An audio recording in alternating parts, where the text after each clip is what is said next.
Hello, good evening, and welcome to our book launch for Democracia e Verdade, the translation of Democracy and Truth from Sophia Rosenfeld of University of Pennsylvania.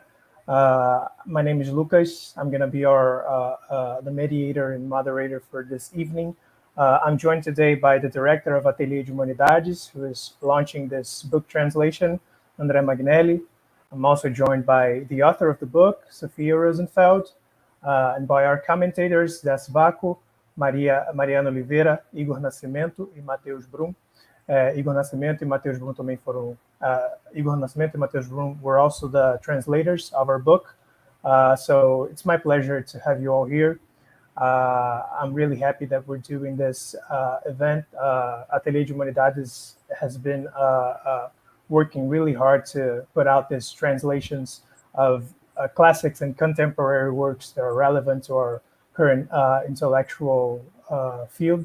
So I'm really happy to be here, and I'm thankful for everyone's presence here. So in order for us to start, I'm going to pass on the floor to André. He's going to introduce the book, talk about how he wants to translate it, and to make this beautiful and absolutely amazing edition of Democracy and Truth in Portuguese.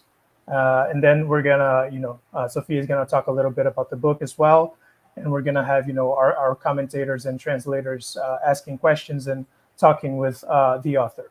So André, it's with you. Thanks, Lucas. Today we have another release from Ateliê de Humanidades Editorial, the published house of the networked and independent study and research institution Ateliê de Humanidades. The last 3 books published by us show the size of our effort.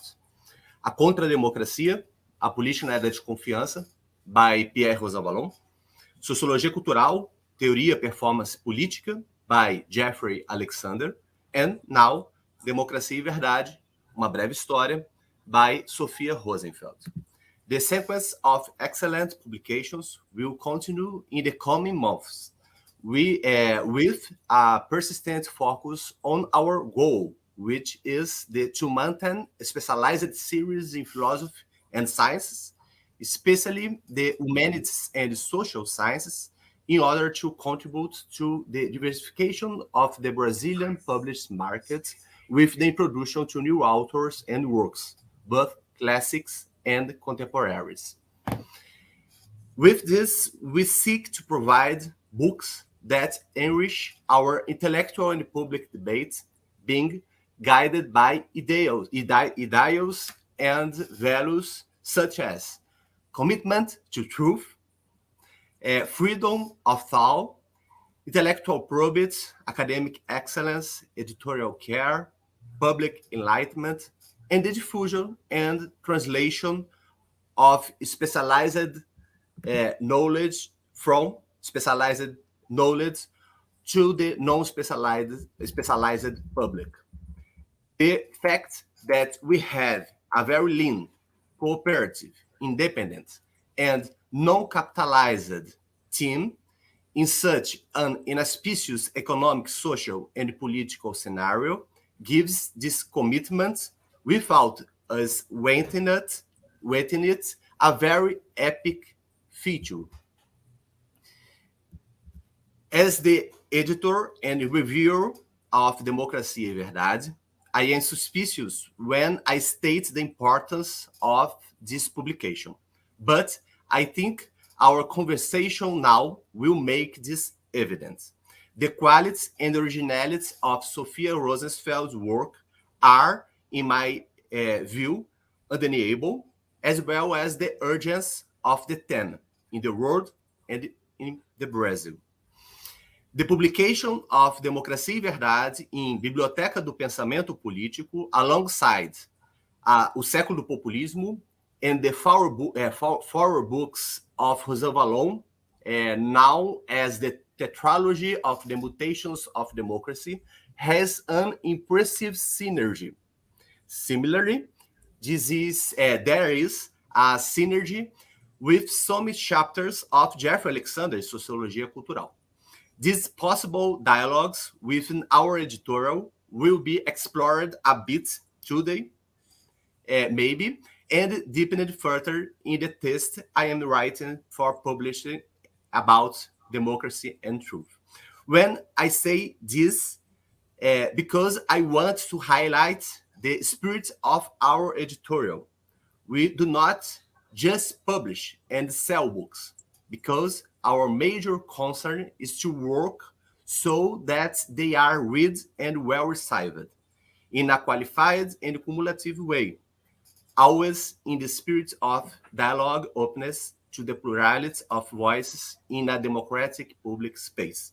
I would like to thank Sophia for the presence and the translators Matheus Guterres Brum and Igor Costa do Nascimento for their work. Many thanks also to Matheus for proposing the publication of this book, making us aware of Sophia's work. I also thank Nicolai Stephens, professor at Universidade Federal do Rio Grande do Sul, UERJ, for his support in this endeavor and for this enthusiastic collaboration with our editorial. Last but not least, I also thank Mariana Kuhn de Oliveira and Zé Tzvako, who have accepted the invitation to participate in their launch. And thanks Sophia for the presence again. Let's have a great conversation. Lucas, I give the floor back to you so that you can distribute it. Thank you, André. So let's start. I'm gonna, first of all, before I give the floor to you, Sophia, you're, after all, our guest of honor here. I'm gonna just say a few things about how I encountered this book. I also was unaware of your work until André introduced me to it, and it was a very pleasant surprise because, you know, I had my guard up a little bit when I heard what the book was about, because we've been talking a lot about post-truth and fake news and, you know, our current epistemic crisis. So we hear about it a lot. We hear a different array of interpretations, and we hear also a lot of things repeating, a lot of repeating arguments. So I didn't know what I was gonna find, but just from the title, Democracy and Truth, a short story, I was already quite pleased, because I do enjoy a historical approach, especially to phenomena that seem very new. And that's what I found in your book, an historical approach to a phenomena that seems very new, seems very fresh, but it has its roots in, you know, dating back to Enlightenment and post-Enlightenment political thought. So it was a very pleasant surprise, and I look forward to hearing you talk about it a little bit more. So I give the floor to you, Sophia Rosenfeld, who is professor of history and chair of the Department of History at the University of Pennsylvania.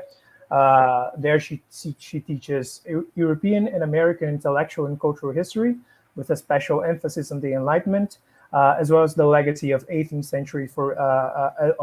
century for modern democracy.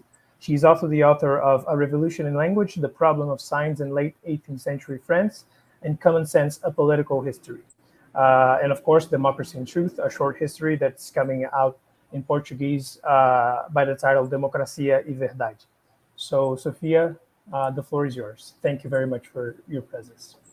Thank you so much for that very nice introduction. And let me just start by saying it is really a great honor to have my book, Democracy and Truth, translated into Portuguese and published by this really august publishing company. So I want to start by thanking everyone responsible, especially André Magnelli, but also the translators, Igor and Matheus, and those who are joining the virtual conversation this hour, you, Lucas, and Mariana, and Zé, and to the whole audience. So thank you very much. I wrote this book in 2018, in the middle of the Trump presidency in the United States, when, as Lucas just said, a conversation was just beginning and was already boiling over about whether we, and by we I really mean primarily people in the US and the UK initially, had in some sense become post-truth, because it seemed at the time that misinformation and disinformation, or both untruth in both an epistemic sense and in a moral sense, were seemingly circulating in all sorts of new ways. But even more, it seemed suddenly as if no one cared, as if we'd gotten to a point where people were simply accepting the idea that maybe all truth was a matter of perspective or spin when it came to political life. And things like authenticity and emotional response, maybe they mattered more than accuracy when it came to political leaders and their words. And so many commentators, probably all of you remember, around 2018, started predicting that of all the issues confronting democracies today, none would spell the end of democracy as centrally as the demise of some sort of commitment to a shared standard of truth. And so that was the moment in which I initially wrote the book, and I wanted as a historian to respond. And now it's exactly 4 years later, and the same book is appearing in a new translation with a new preface, and in a world, I think, in which these questions have not declined or abated, but have in fact kind of intensified and spread. What looks different, you might ask, about the problem now? What makes it seem even maybe more severe? I can point to a few things. For one, the technology has gotten more sophisticated. So now you have things like deep fakes, manipulated imagery where people can seem to be saying and doing things they have never said or done. You have more actors in on the game, from private companies that aid in the dissemination of disinformation to governments all over the world that use these techniques. Polls show that there's a decline in trust everywhere of traditional sources of authority, from media to universities. And maybe quite specifically, since I'm talking in Brazil and sitting in Philadelphia in the United States, lies about election results being faulty, what in the United States is often called the big lie, have been pushed from the center as well as from the peripheries, in a sense undermining the bedrock of democracy very directly in parts of the globe. And I think one can't help but notice now how much the American narrative of a stolen election in 2020 and 2021 has been repeated in conspiracy theories all over the world, including Brazil this past month. So I'm very apologetic for that rather depressing start, but I did not begin this project thinking, let me just add to the critique. Rather, the question for me was, what can a historian, especially a historian of the sort of underlying assumptions of modern democracy, contribute to this conversation?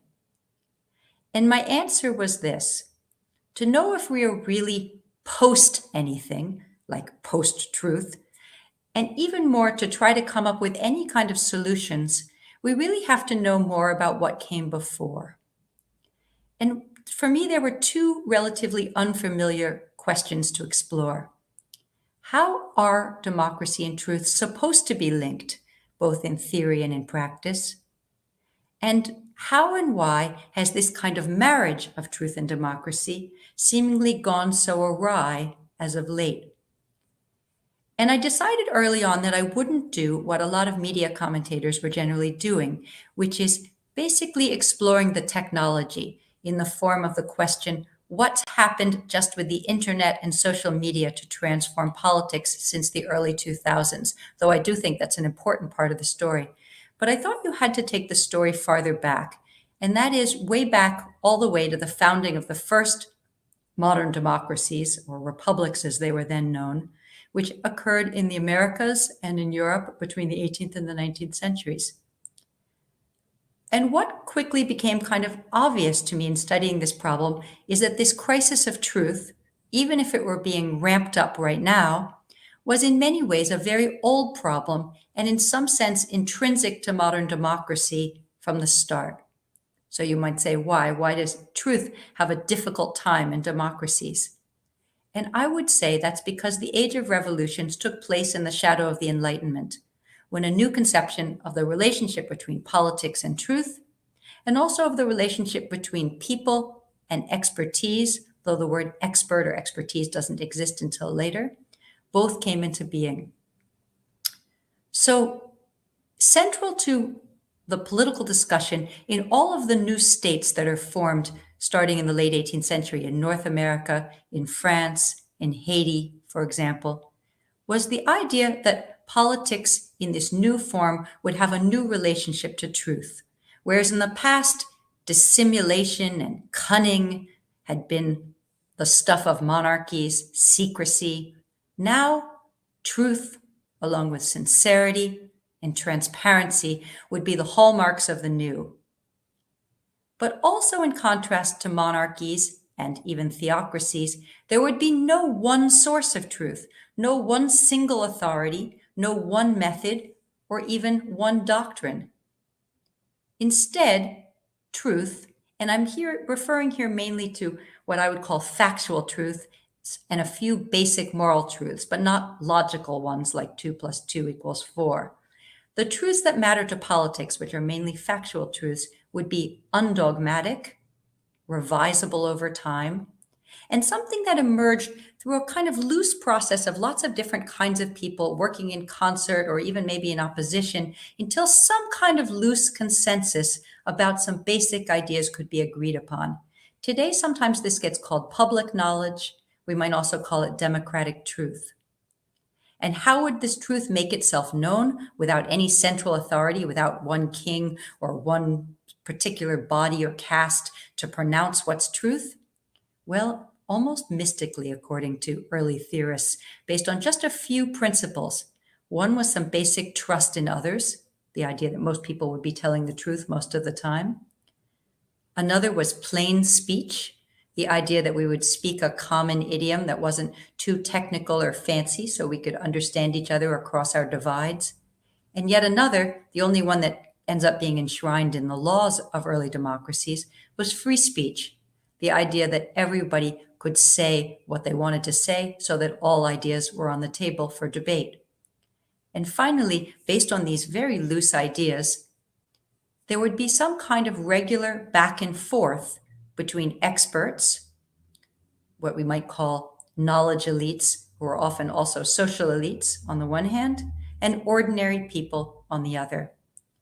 Indeed, this idea of a kind of formula would last from, you can find it in Thomas Jefferson, you can find it in the Marquis de Condorcet in the 18th century. It would last all the way to somebody like John Rawls, the famous democratic theorist in the late 20th century, all of whom talked about the importance of a kind of bridging between science and technical know-how on the one hand, and everyday people's common sense on the other, as essential for democracy. And you hear those terms, science and common sense, repeated all the time. But that said, there were always dangers, and I will point to two. One is that fights over truth claims would be endemic, since there's no one authority to turn to. There would be a struggle over who got to determine the truth. And the second is that one segment of this duo of people and experts would try to capture the power to define what's what exclusively for itself, and in some sense derail any effort to come up with democratic truth or this kind of loose consensus. And in fact, both things have happened in practice. So let's talk just a little bit, and then I'll turn over the floor about this struggle between experts and people over truth. Experts, whether you're talking about map makers or demographers or engineers, were vital to democracy from the start. They were in many ways a holdover from early modern monarchies. The Spanish and Portuguese crowns employed people in all of these roles. And as the state grew under democracy and questions got more and more complex, the ranks of experts only swelled between the 18th and 19th centuries, both inside and outside of government. You can think now of all the economists and scientists and statisticians. Those are all relatively new terms, and other knowledge elites with their own credentials and their own jargon who are essential to modern statecraft. But there was always the risk that these experts would attempt to govern without the people's input, leaving reality behind, sometimes accidentally, if they got too enamored of their own studies, and sometimes deliberately attempting to establish a kind of technocracy instead of a democracy. And some people said, especially in the late 20th century, that this is what was increasingly happening. The technocracy of the European Union, for instance, is often held up as an example. but we can point to any number of examples around the world. So that's one risk that you might say of this knowledge ideal coming apart. But that said, the risk can and has also come from the other side.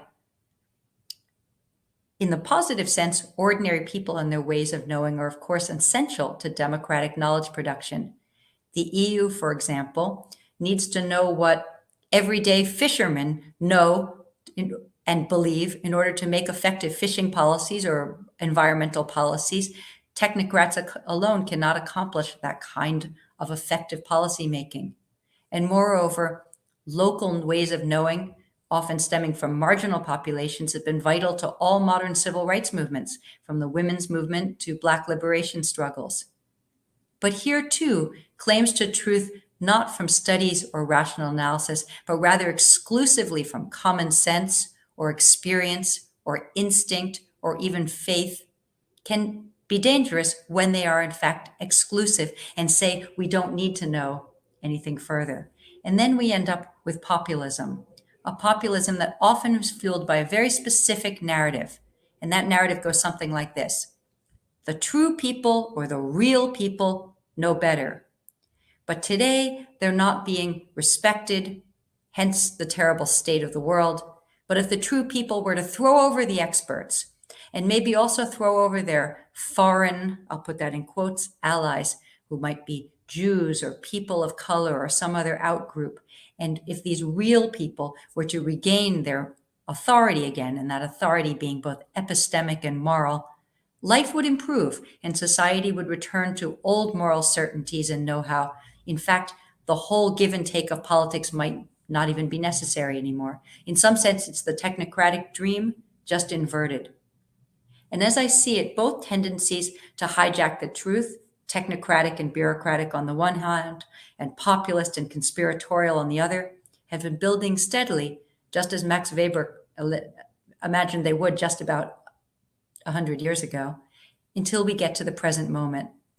And now the situation, fueled in good part by the internet and social media, but also by the strains of democracy and capitalism at present, is not only creating a kind of epistemic tribalism, by which I mean groups that are antagonistic around their relationship to truth, but they've also led to the expansion all over the globe, including where I sit here in the US, of a conspiracy-minded counter-movement that is in many ways threatening not just the status of truth, but democracy itself, which really brings me back to where I started. In a nutshell, this book tells, first, the story of the rise of experts and their methods of arriving at truth since the Enlightenment. Then, very briefly, the rise from almost the same moment of a reaction against knowledge elites and a reassertion of the importance of the knowledge of ordinary or real people. And finally, it tells the story of how both sides have intensified today, which ends up with a kind of some of the extreme animosity we're seeing today rather than collaboration, and a situation in which a populist strain of post-truth seems to be within a hair's breadth of winning. We might point to the very close elections recently, both in Brazil and the United States. The very last part of the book broaches the question, what might be done? I won't say more about this now. I think it's hubristic to tell, as a historian, others what the future should look like, and especially to tell Brazilians how to cope with their own political culture. Hannah Arendt provides some very good warnings about the dangers of pushing either for too much or too little by way of responses to truth in the public sphere. But I will say I think it's important to think on different scales about both small solutions and larger problems which are endemic not just to truth, but to democracy as a whole. Mainly, I hope this book will provide not answers, but a kind of stimulus to thought about what a truly democratic truth regime would look like, or maybe better, democracy full stop. And I will stop there and look forward to hearing your thoughts. And I thank you very much for this opportunity to talk about my work with you. Thank you very much, Sophia. Thank you so much for this brilliant presentation of your work. I would like then to pass the floor to Mariana first, and then Zé, they're gonna talk about the book, ask some questions. So first of all, Mariana Kuhn, so she's a postdoc researcher in SEBRAP, and she's interested in the intersections between political theory and law. That's at least what I hope and I think. You can correct me if I'm wrong, Mariana. The floor is yours. That's it. Well, good evening. It's a pleasure to be here. I'm very thankful for the invitation and the opportunity to read this book and discuss this with Sophia and all of you. Well, this is an enlightening book, very accessible to read. And I really like that this is a book of intervention also. Sophia is discussing things while they're happening, and this was pretty clear from her brief presentation now. I have two questions for her and one commentary. I'll start. So for those who haven't read the book already, this is Sophia discusses a lot about the US because it is the longest democracy we have. And so I think this is a great opportunity to see things.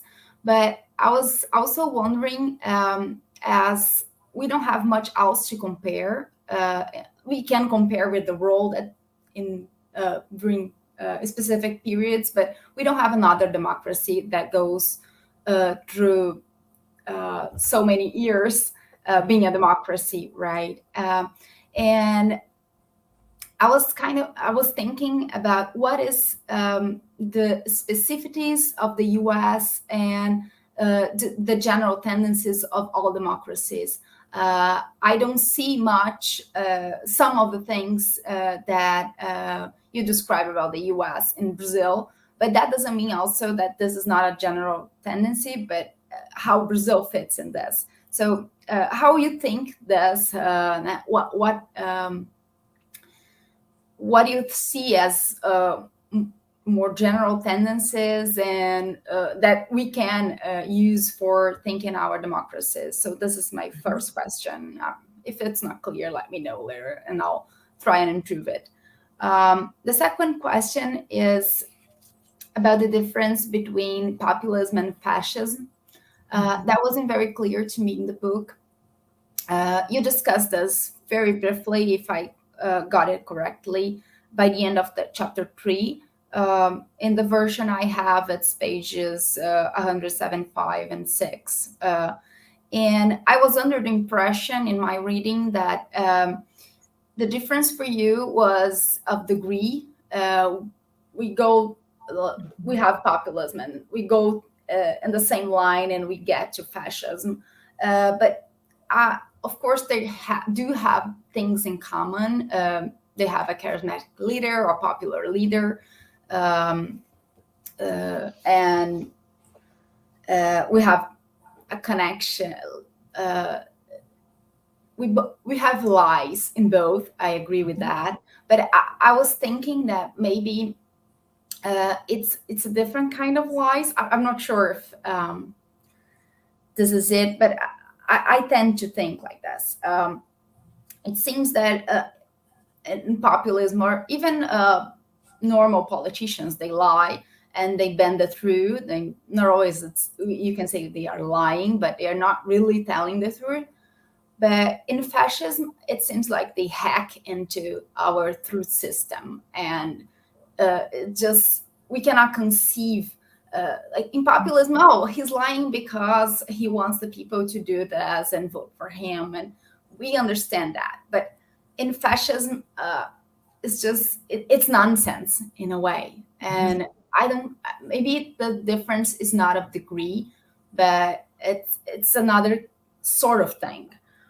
And I was thinking then if by the end of the book, to me, this is page 228, you say about the Republic of Weimar, it's hard to resist drawing attention to it.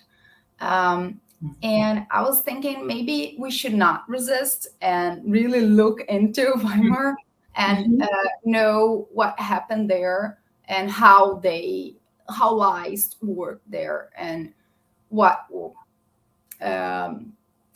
they did wrong, maybe, so we don't do the same, right? Of course, we have stronger institutions, and it's a different moment in history, of course. I think we have more instruments to fight these lies, but they also tried, right? And what did they do wrong? And I have a final commentary. By the end of the book, in chapter 4, you say that Hannah Arendt would have probably agreed with Pierre Rosanvallon in his idea that what matters is that people from all walks of life possess a shared language of politics. And that reminded me of how Habermas, in Between Facts and Norms, uses Hannah Arendt's notion of power to discuss power in the sense he wants to understand it. And he has this concept of community action, and he uses her notion of power to and creates community power. So, and he quotes her, and it's like a sentence. And this is a quote from her on her book on violence, that is from 1970. And it says, "Power corresponds to the human ability not just to act, but to act in concert." And she's talking about common language. So yeah, I think she would agree with Rosanvallon more in some sense, and so would Habermas in a way also, right?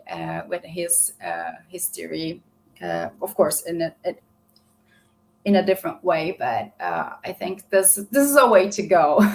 So trying to finish my part here with some optimism, maybe. Well, thank you. Thank you. Thank you, Mariana.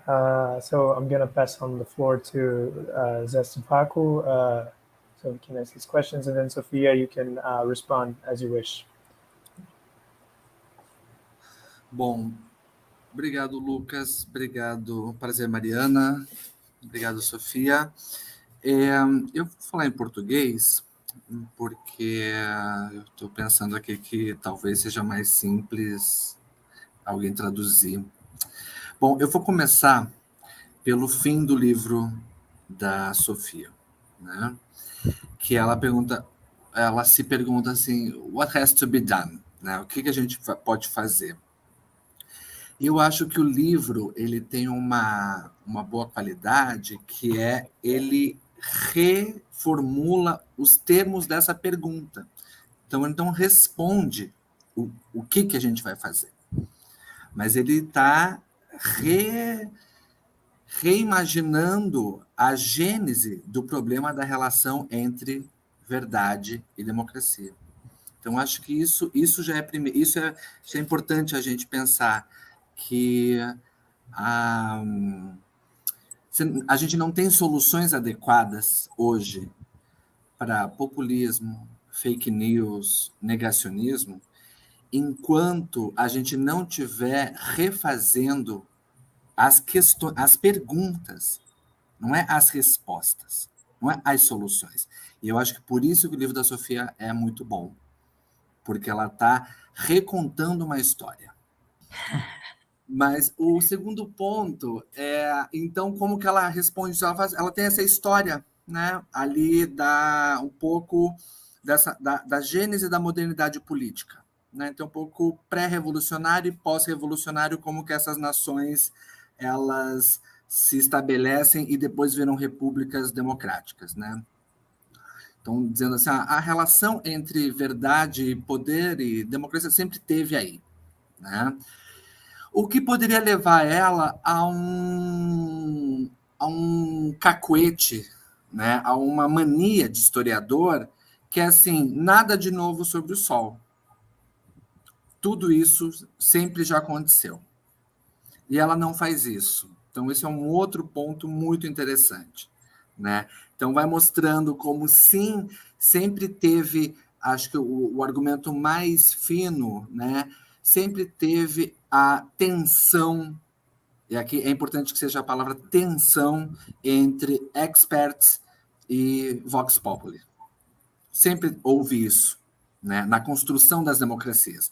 Sempre teve um conjunto de especialistas contratados para governar, para, né, ser os olhos e os ouvidos do príncipe, e sempre teve um senso comum que dizia o que era para ser e o que não era para ser. Isso sempre teve uma relação de tensão.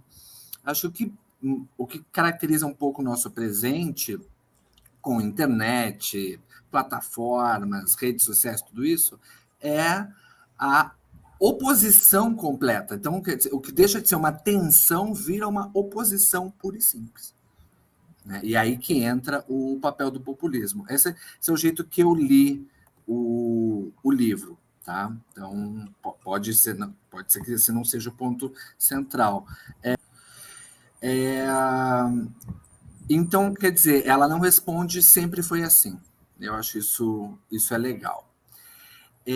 Eu acho uma pena que eu não aproveitei, porque eu já vinha conversando com a Sophia antes da gente. Então, chegou o convite, isso aqui, eu vim trocando algumas ideias com ela, e eu não mostrei para ela 2 textos que eu acho, agora assim que eu termino a leitura, eu acho fundamental, que eu acho que ela vai, ou ela já conhece, talvez seja uma gafe minha, ou que eu acho que ela vai, assim, gostar muito de saber, que uma do Stephen Shapin, chama Is There a Crisis of the Truth? Você conhece essa? Do you know it? Yes. Esse saiu, acho que em 2019, 2020. Esse é interessantíssimo. E um livro do Gil Yale, que chama The Crisis of Expertise. Esse é interessantíssimo. Então, acho que esses 2 livros dialogam muito com o que a Sophia está trazendo aqui. E eu só acho, só um pouco conversando aqui com a Mariana, e algo que me preocupa um pouco é para o público brasileiro, né? Pensar como que a gente se relaciona com essa tese que ela é formulada a partir do caso, sobretudo, do Trump, né? Então, a pergunta política é ao redor ali do Trump, e vai olhar para a história, né, euro-americana, né, dessas revoluções clássicas. Acho importante. Por que eu me pergunto isso? Né? Como que a gente vai se apropriar do livro da Sophia? Porque alguns diagnósticos contemporâneos não necessariamente eles valem para o Brasil como valem para o Norte. Acho que isso é muito importante pensar. Então, por exemplo, você vê os índices de confiança na ciência, eles são relativamente altos no Brasil, né? Então, só para não tomar essa crise epistêmica, uma certa crise da verdade, que é um diagnóstico que pode ser mais próximo para Alemanha, Estados Unidos, para outros países, acho que ele não é facilmente traduzível para o Brasil. Acho que ele tem que ser pensado, ele precisa passar por uma aclimatação para pensar o caso brasileiro. Isso me parece muito importante, não tomar o diagnóstico de outros lugares, né, como uma verdade necessária já para o Brasil. Acho que ela precisa, né? Então, a pergunta sobre a relação entre verdade e poder, ela pode ser feita, ela é legítima, né? Eu acho que a questão, o jeito que a Sophia define o populismo, acho que é exemplar, acho que ela é boa para pensar o Brasil, mas algumas partes do diagnóstico norte-americano precisam ser restritas para o contexto norte-americano. Enfim, óbvio que isso não é uma crítica ao livro, mas é como que o público pode se apropriar dos insights. Enfim, obrigado pela oportunidade por ter lido o livro. Eu não sei como que vocês querem fazer. Volta para a Sophia, para o Lucas. Great. That was wonderfully helpful. Thank you so much. Let me start by thanking both Zé and Mariana for extremely interesting commentary, and thank you to Lucas for that very cogent summary just now as well. Those are terrific questions. And this sounds selfish, but what I hope to learn from you, in fact, is how to think about this problem, which I think of as a global problem at the moment. The specificities of how it's playing out in Brazil, I look to you in some sense to learn something more about the particularities, as the most recent comment was, for instance, the way that science has a different status in different places. And that takes me really back to Mariana's first question, which was something about, I do turn mainly to the US and to France in the book, as for many of my examples, not exclusively at all, but for a reason, because in some sense they set the mold for what democracies are going to look like. Of course, now they're all over the globe and they take many, many different forms. But ironically, in this age of the internet, in some ways, they start to resemble each other more rather than less, even as they've proliferated. Insofar as, for instance, I do not presume to be able to answer the question effectively of the distinctiveness all along of Brazil, which has had moments of certainly of democracy and other forms of political power over the years. But that said, the synergies between especially right-wing populist movements in this moment all over the world are striking. And they tell us not just that terms like fake news can get adopted everywhere and put into play, from Myanmar to Brazil to Canada, say, but also that there's something about the state of our world, about the conditions of capitalism and democracy, the kinds of inequalities that are not just economic, but felt to be sort of deep cultural and educational divides that make this kind of discourse play well all over the globe. And so I don't think it's just purely that people have access to the slogans and ideas of their counterparts. In the US, we're amazed to discover that the right is borrowing ideas these days from Hungary. And you might think that seems like a very odd trajectory, a former Soviet bloc country, now in a sort of further right incarnation than the United States. But that's the way ideas are playing out and moving across the globe. A sort of anti-gay, anti-feminist agenda in Hungary is getting quite some purchase here. And, I'm aware that it is getting purchase in many places where there are right-wing, including Brazil, where there are right-wing movements that are powerful, whether they're in power or in the minority at the moment. So that said, I do think, to come back to Mariana's question, I can't answer exactly, and I hope you will, the question about Brazil and its specificities, but I can say there are certain things that every democracy needs to survive. And I think this is true across boundaries. I think there has to be some commitment to rules and an agreement about rules, meaning even if you hate the other party and you accept that you play by a set of agreed upon terms, the way a sporting event does too, and that the terms have to be the same for both sides, and that's the point of agreement. I think there has to be some agreement about basic facts. That's what we're really talking about right now. We can't imagine any kind of effective politics if words are meaningless, if there's no such thing as knowing whether unemployment is going up or going down. We can disagree strenuously about what to do about it, but we have to agree about some basic information, including about both past and present. And I think we have to have some kind of solidarity, which doesn't mean that you have to, love and agree with your neighbor, but some commitment to the idea that what happens to others matters to you, that you have some stake in the well-being of others. And finally, some commitment to the idea of compromise, because democracies really do have to work at a certain point on the idea that people of differing ideas, different backgrounds, can find some points of commonality in order to accomplish larger goals. So I don't see those as really place-specific, and I don't see them as exactly spelled out anywhere, but they start to emerge in the context of the revolutionary movements of the 18th and 19th centuries, and they get developed and tested a lot. Now that takes us to the question of fascism and also to Zay's question about populism.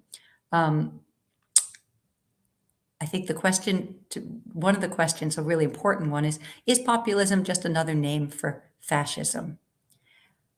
Populism to me is more a style than a kind of government. Populism is, some people have described it as a logic, a vocabulary. For me, it's a narrative. It's a storyline that could be attached to democracy, but that even when it's attached to democracy, there's always a risk that it leads to something more demagogic. It's the story of the real people, the true people who know something that they're being denied the chance to say, but if they get that opportunity again, they can solve the problems of politics, and they can sort of weed out the non-populist elements, which sometimes means elites, but sometimes also means elites in cahoots with minorities of various kinds, whether that means gay people or Jews or people of color or foreigners or somebody who's sort of marginal to the center. So the question now is, are we in a repeat of fascism? Are we talking about fascism or are we talking about populism? I'm hesitant to call, there was a big debate about this in the United States, for instance, the Trump administration fascist. One, because I think fascism is a historical formation that emerges in the mid-20th century that's not exactly identical to what we're seeing now. But secondly, because in Brazil, as in the United States, there are still independent institutions. We are not in a situation in which there is a single university system, a single press, there is space, as long as there is space for some kind of dissent. It's hard to use the word fascism without sounding as if one were minimizing what real fascism would be. But I would say that elements of a kind of populist democracy, Bolsonaro, Trump, for instance, flirt, I would say, with elements of fascism very closely.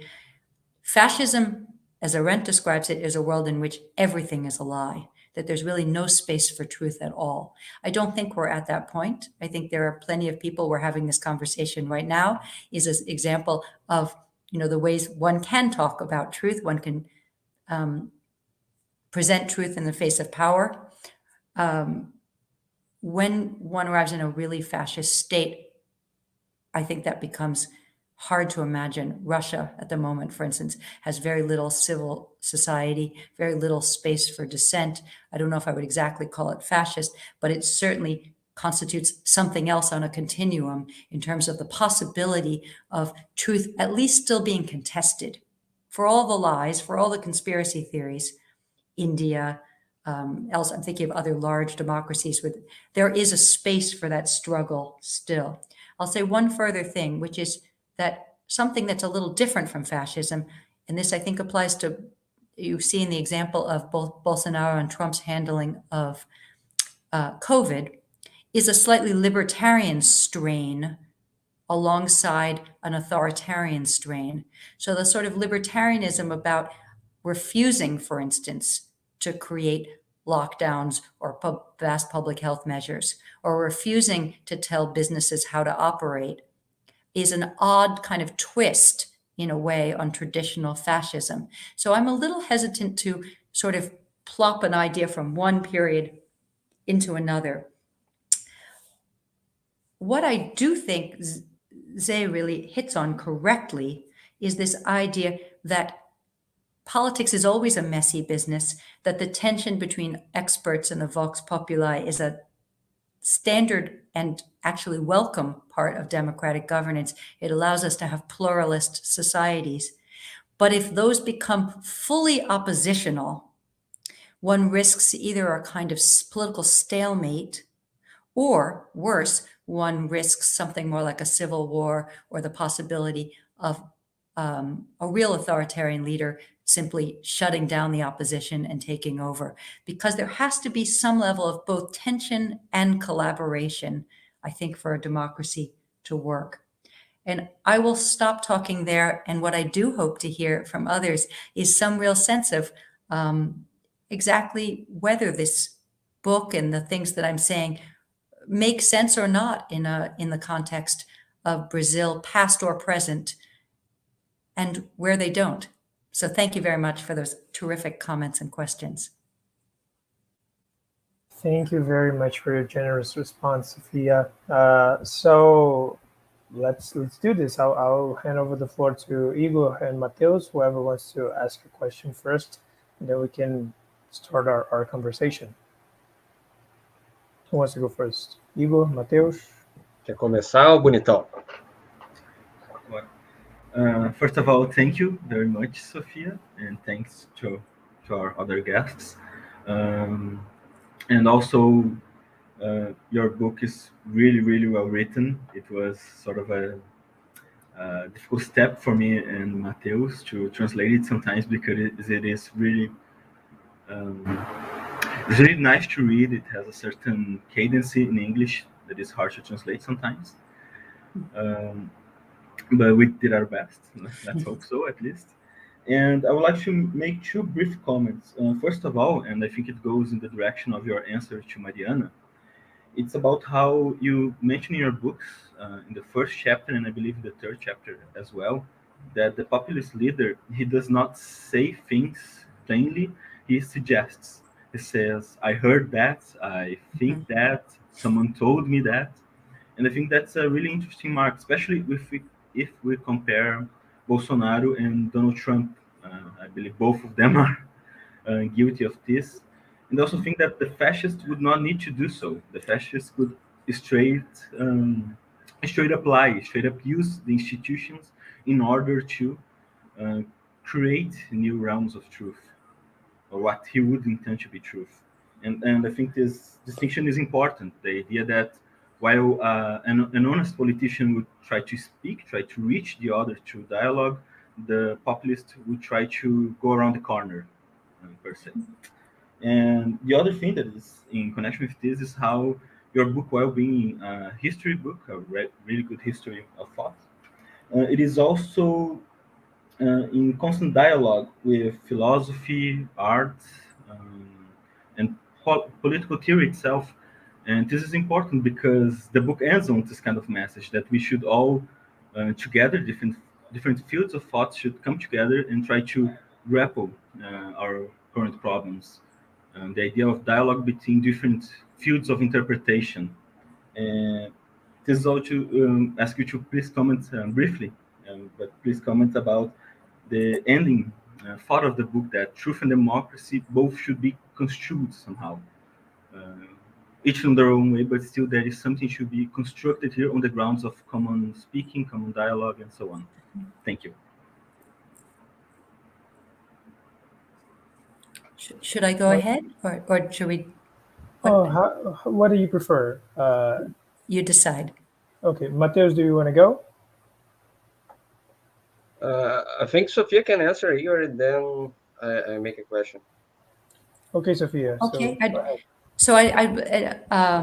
Igor, thank you for those. That's a very astute comment about, and I hadn't thought of it quite in those terms, but I couldn't agree more that in the total lying of the fascist has no need for sort of obfuscation, as you say. And one of the hallmarks of this new kind of looser relationship to truth is not really the fascist lie, but just as you say, this kind of looseness that says, I'm just hearing, people are saying, I heard that, some people believe. So you don't have to commit to, was the election stolen or it's not? You just say, many people think it was. And it puts you in this kind of loose category that can have a certain appeal because it doesn't require anyone to be committed to anything particularly rigorous. But you also aren't exactly lying either. It's a kind of gray zone, you might say. So I think that's a very intelligent way of thinking about things. And I'll only say this further, that I'm very glad you found the book not to be a mashup of a lot of different fields, but more like a dialogue across fields, because I really do believe that the tendency to think that we need to speak with special language in different domains of academic or intellectual life is a real shame. We need to be able to talk to each other in a common language. And this really comes back to some of the comments before, also the optimism of Mariana, that we can find a kind of power in solidarity and in a power in finding a vocabulary that is not about each of us retreating into our different disciplines, but lets artists speak to intellectuals, intellectuals speak to people in the media, media speak to ordinary people, because in some sense, we need to practice, not just talk about democracy, we need to do it. So I'll stop there. Oh, okay. I'll make a question then, and then I don't know.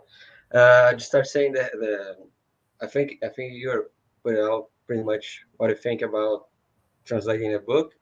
I don't see Sophia. Last time I saw Sophia was like 2 years ago. I don't know. Interview her and to talk about the book, and it's very nice. But I just like to say something about the fourth chapter of the book. I think that was very, very interesting because it seems to me they've changed a little bit your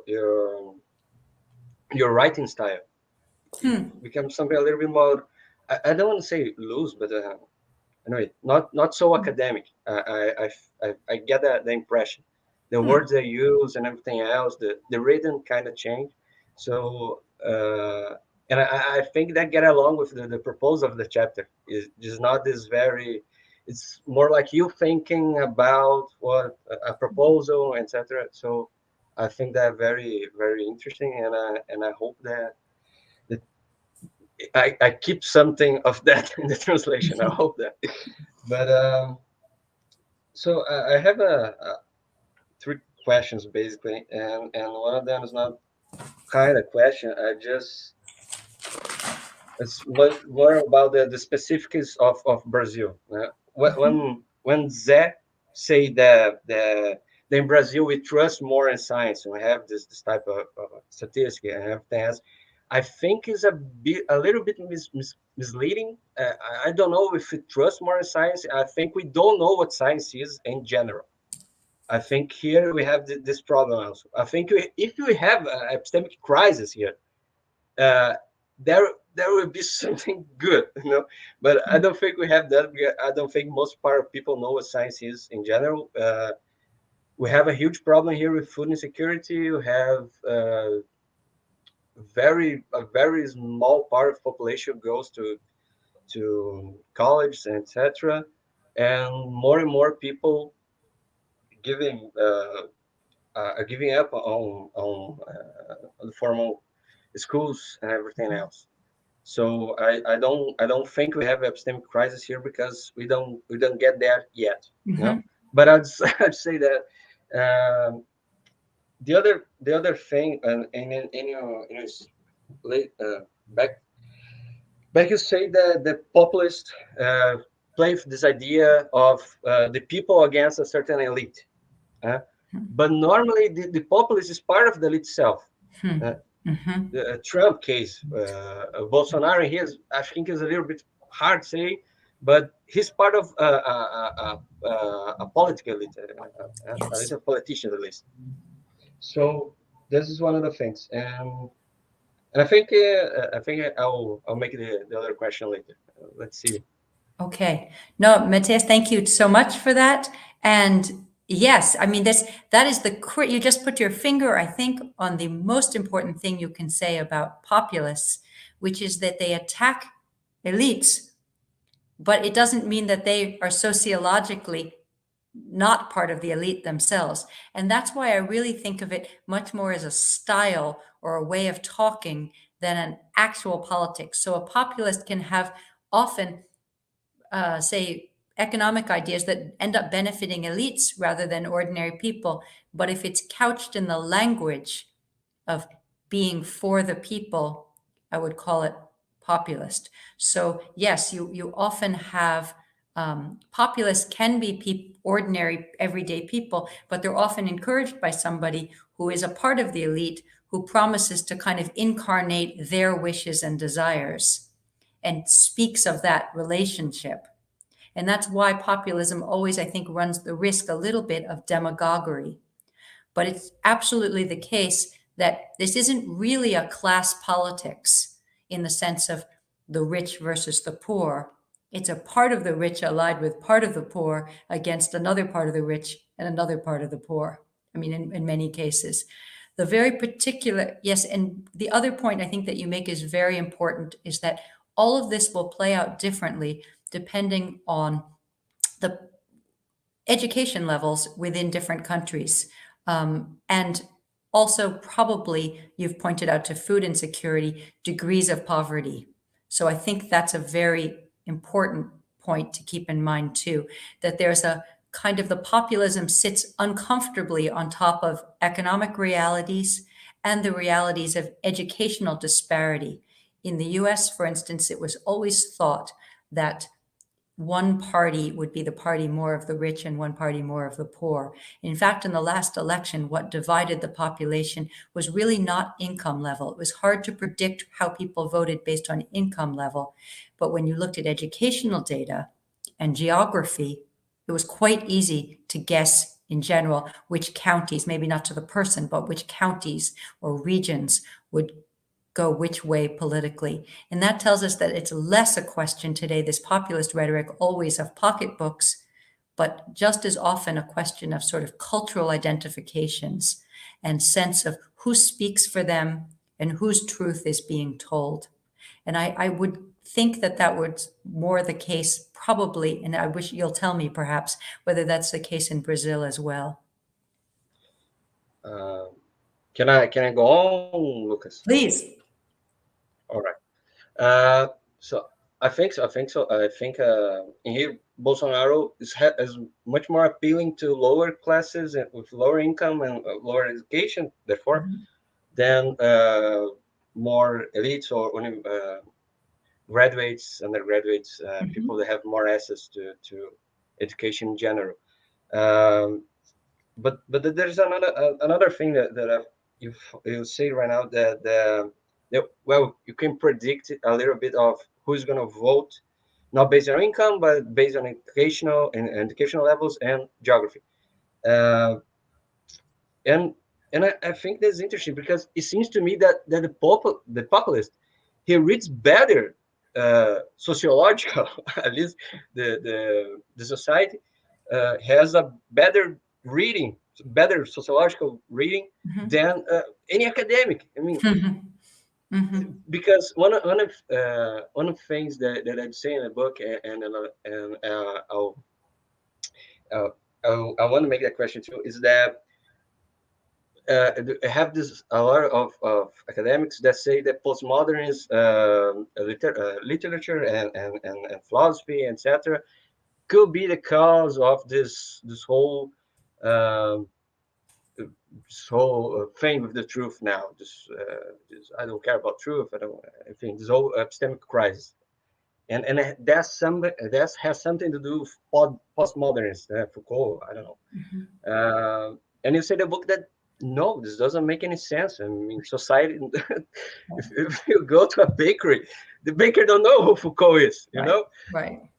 So it's not that, but it's still. In academia, we have this blindness towards what really goes on in society. It seems to me, and apparently, it's not just something that I saw here, but it's something beyond and in other countries, etc. So, if you could comment on that. I yes, this one's an easier one than some questions, because this one I agree entirely. I do think that the blame that we are post-truth because postmodernists led us there is just kind of silly, precisely because, as you say, most people have absolutely no idea what that might mean, and they haven't read these texts, but they haven't even filtered down into the culture. I think that you can find similarities that look structural between elements of a kind of post-truth, conspiracy-minded approach to reality and postmodernism, but they don't come from the same root. And I wouldn't put them together as phenomenon it's been a popular strand of commentary, and I've seen it in different countries. It's not just in the US that this has been a strain of commentary, but I tend to think that it's not the important factor. And the kinds of things that you are pointing to are much more important. Things like educational disparities, things like frustration with globalization and the benefits of capitalism and its ill distribution in this era, the rise of social media that lets people connect with others with similar ideas very easily, can promote democracy. It can also promote anti-democracy movements. I think these are much more important features for any discussion of truth today, outside the academy and maybe even inside the academy, than postmodernism or Derrida or French structuralism. But if anybody feels differently, please jump in. Mariana, go ahead. Just I agree with what Sophia was saying, but I'm not sure I followed what Matheus was saying. Matheus, did you say that Bolsonaro got more votes from the poor? Because that's not the case, right? I'm not sure. Could you just... Pretty much, yes. I mean, okay, that's actually not what the poll. No, we don't know from the polls, right? But all the so people researching this think that rich people voted for Bolsonaro. So this is something different in Brazil, like the 10% richer in the country. And of course, among men, this is greater. Men in the South, even greater. So women, Black women in the Northeast and North are voting more for Lula. And the poor voted more for Lula. And if I'm not mistaken, I don't have the data here, but I think this is mostly it. And lower middle class was pretty divided. Interesting. Sorry, just I work in this program, and I work with very low class income, low income class people, and it is what I saw. I've seen what I saw on a daily basis, pretty much. But yeah, we are in the South, so right, you are also in the South, so probably there's more Bolsonaro voters. And another difference that I just want to add here of Brazil and the US is the role of the military. So the military really helped stop whatever they were trying in January 6th. And here we had the opposite. And the military is a big question. And we have a lot of studies about that, and also the political system. Also, we have a lot of political parties, and since the dictatorship, we had one major political party that kind of, we call it like the center, but they're not center in their ideas necessarily, but they are center because they bend to whoever's in power. So, and they function as this for a long time. And then they, after Dilma's coup, they bended far right. So this is something we are going through right now also. So these are differences. They're probably more, but I do agree with Sophia when what she said, she sees in more democracies. I think this is it. Well, I'm sorry to interrupt you. No. Thank you. That's Mariana. That's extremely helpful. And I will say those are very important points. I think to qualify what I said before, some of what you say about the alliances are similar, say, for Trump voters or the right today, which in the US, which is to say some very wealthy people, some lower middle class, and some poor people who are sort of culturally aligned, but tend to be white voters. Again, we also have a North-South divide. Poorer voters who are Black, Latino, Asian are more likely to be more progressive voters. Black women are the most progressive group of all. But many educated, wealthier people align themselves with the Democrats instead of the Republicans. So it wasn't, without looking at gender and race and educational level, income alone wasn't a sufficient criteria for determining how people voted. And it sounds like you're saying something similar about Yeah. Lula and Bolsonaro voters, that you need all of those factors to really kind of imagine how people fit into the structures. But I will say you've made two really important points. One is the military question. The military plays a less large role in political culture in the United States. I mean, there are no, military figures haven't been elected to, for instance, to senates or the government in the same way. So the military question is distinctive, and that's very interesting how militaries align themselves. The military refused to back Trump in the United States in any active way. And then this question about multiple parties. Most democracies in the world today are parliamentary democracies with multiple parties. One of the odd things about the US is the dominance of only two parties that don't have to create coalitions. And there's always a lot of discussion about how politics would change if there was a need for coalitions, although we can see how that can work badly as well. For instance, in Israel right now, you see the alignment of a variety of right-wing governments to form a government that's actually farther to the right than it might be without the coalition building. So there are good arguments for and against that kind of system. But I thank you for those really helpful clarifications. Thank you very much, Igor, Matheus, Mariana. Does anyone have any more questions? Because I would like to also read a comment from Felipe, who asks a question for Sophia. Posso? Zé? Sure, Zé. Não, eu vou comentar a pergunta. Pode falar a pergunta. Oh, yes. Sophia, Felipe Marx in the comments asks about your thoughts on the influence of social media in democracy. That's a topic that you approach in the book, and we haven't spoken about it yet. So if you could, go ahead. Thank you. Yes, thank you very much for that question. And I'm aware that we really have neglected social media, which I think I don't think it's the only answer, but I think it is an important piece of this global shift in political life in recent years. And I will say this, it allows, the most obvious thing social media does is allow ideas to circulate quickly and borderlessly all over the world, so that people with allied positions can find their people quickly, and they can filter out news that they don't want to hear. But there's another thing that that's important about social media that also has contributed to a culture of conspiracy theories, hoaxes, various kinds of lies.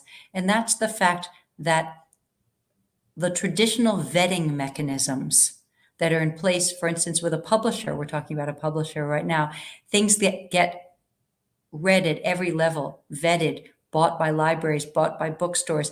At every moment, there's a kind of process of meeting certain standards to move to the next level. Now, in some ways, that's been very undemocratic because, of course, things like newspapers and good newspapers and good publishing companies are gatekeepers too. They are barriers. So in some ways, the wonderful thing about the internet and social media especially, is its democratizing impact. But the flip side of that is that all information looks the same, basically. Things that get circulated on social media, very rarely do people pay attention necessarily to where they're coming from. There's not a filtering or gatekeeping system in place. And so the flip side of the democratization is a world of essentially real fake news, false cures for COVID, fake information about politics, scandals that didn't happen, conspiracy theories of all kinds. So the good circulates with the bad. And with that amount of overwhelming material, we tend to filter out what we don't want to hear. And I do think the end result is that social media has been quite bad for politics everywhere. not just in the most sensational cases, causing, for instance, harm to people by creating, hoaxes online, but in a sort of day-to-day way, though it looked initially like everybody would have a say in everything and the barriers to power would fall, I think it's become a very good tool for both autocrats and for people who are peddling bad information. And it's very hard to see what the solution will be. It's particularly hard in the US with a very strong free speech culture, so that almost all regulation is thought to be impossible. Back to Zay's point that we have few really good solutions right now. We're really in a kind of diagnosing the problem situation. I think social media has been a big contributor to the problem of misinformation and disinformation in the last 10 years, and probably won't go away. That's a depressing place to end, isn't it? Yeah. Nonetheless, it's not a lie, though. No. Zé, do you want to comment? Não, porque no livro ela tem uma resposta menos depressing. I was saying, Sophia, that the book it seems a little bit less depressing. Yes. I think I don't know why you're I agree. I was gonna say that you don't present any alternative, but you're very critical without being pessimistic, and that's a good thing. That's very difficult to be. So, and the other thing I was gonna say was about the fact checks agencies, because people they imagine that this is part of the solution, but in fact, fact checks agencies are the very part of the problem. Because they are, I don't know about those agencies in the United States, but in Brazil, they reproduce the anti-system feeling that this extreme right is producing. So who is the target of the check? Right. They're politicians. They're not the agencies. They're not the media. So they reproduce this. It's like it's very silly, because nowadays since Lula took the presidency, they're checking everything he says. Come on, this is just politics. It's not lie. If he performs something, how to say that, over expressing himself, this is politics. This is a performance. It's okay. He's not lying. But everything is going to be checked at, like, supposedly everything is potentially fake news. This, you know what I mean? Yes. So I think your position in the book is much more nuanced. Can I say that? Nuanced? Yes. Perfect. It's not too pessimistic.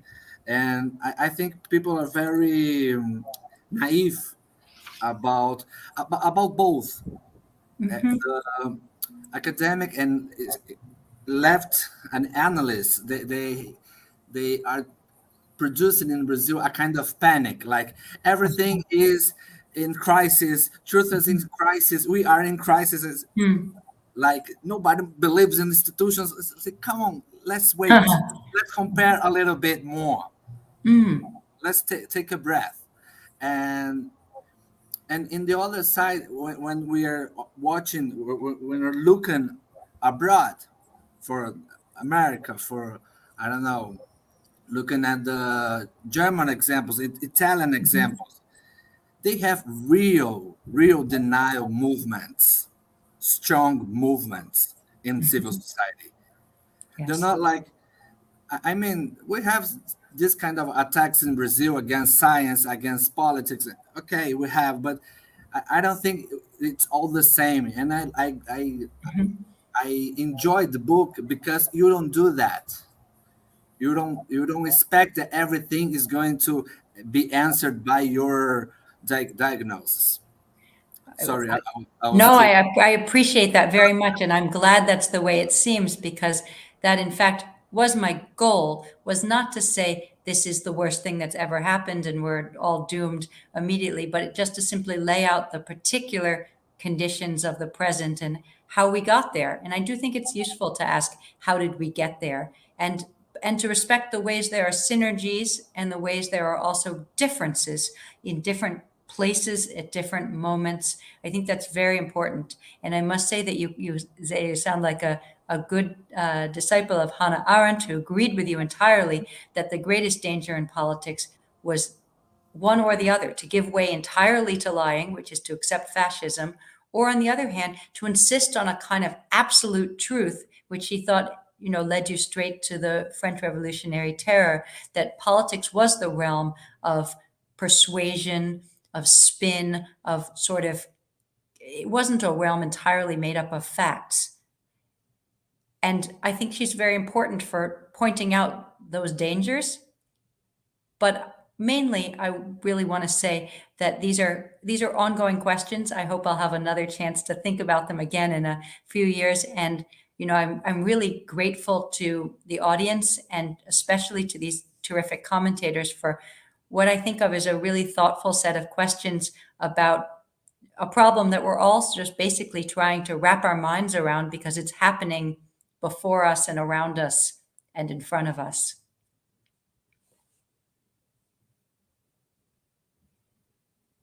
Sophia, thank you very much for your generosity with your time and your responses to our questions. I would also like to thank everyone that joined us here. Zé, Matheus, Mariana, Igor, André, muito obrigado a todos vocês pela presença. E queria agradecer também quem está assistindo. Muito obrigado pelos comentários, pela presença. Vocês podem encontrar o livro Democracia e Verdade lá no site do Ateliê, também podem encontrar na Amazon. O linkzinho está aparecendo aí embaixo do vídeo. So I think we're gonna wrap it up. If anyone wants to make any final comments, just say goodbye. Feel free. The floor is yours. Just a big thank you, and very, very appreciative of all of you.